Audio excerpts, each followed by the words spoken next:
Hey guys, this is CK at CK Education, and today I want to share a story with you about a student named Mike. He was a great kid, and when I think of Mike, the thing that really pops out at me is that he was sort of a quiet, gentle guy, not a lot of words, but a lot of action, and how important that is. He was more action than words.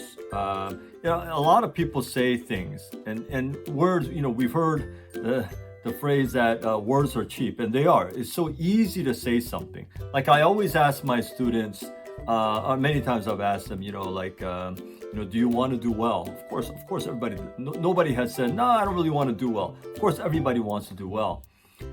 So I asked, do you want to do well in the SAT? Yes, I do. But always a follow-up question is, are you willing to do what it takes to get there? Are you willing to do what it takes to get the results?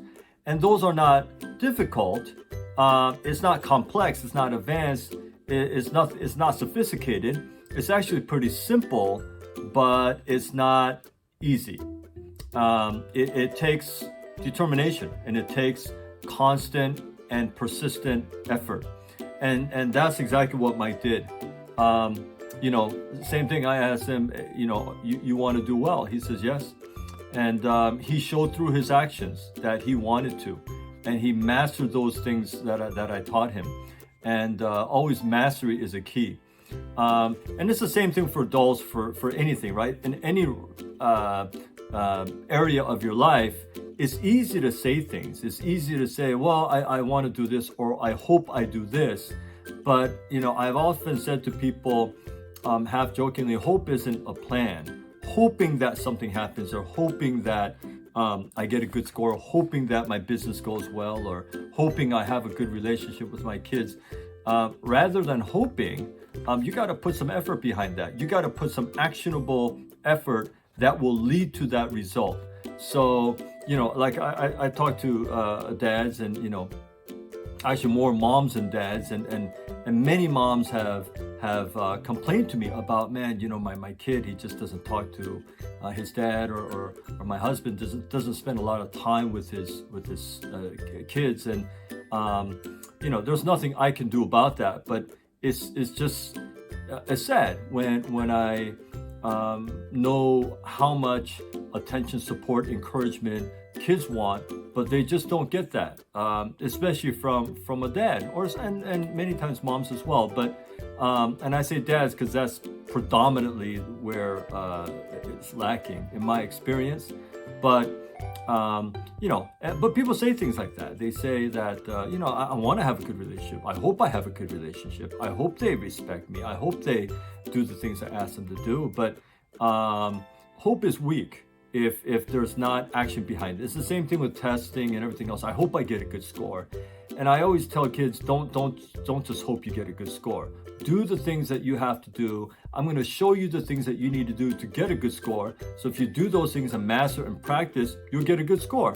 But if not, then you won't. It's very simple. And so Mike was one of those kids, though. He just put in the work, and he was very serious about it, and I was so proud of him.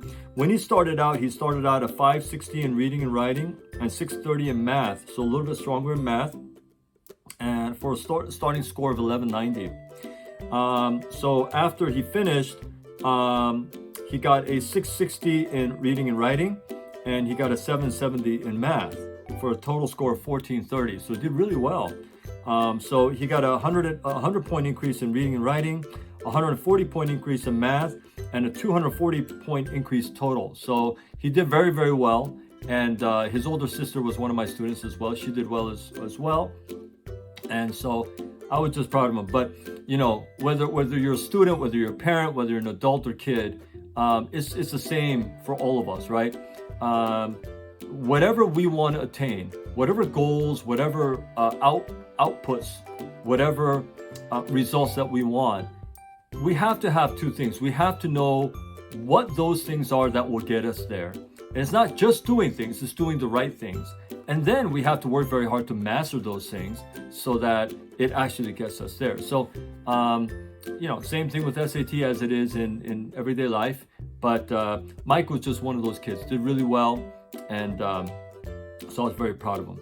But as always, if you're interested in becoming one of my students, the best thing to do is go to my website, ckeducation.org, and fill out the SAT Prep application form there. There is a comment section on the bottom of that form. If you would just write in there why you think you would be a great fit as one of my students, I will read that application. I will get back to you personally. I can't take every student who applies, but I will do everything I can to accommodate you if possible, okay? And especially if I think you'll be a great fit. So anyways, I hope to hear from you soon. And until my next video, I hope you stay well.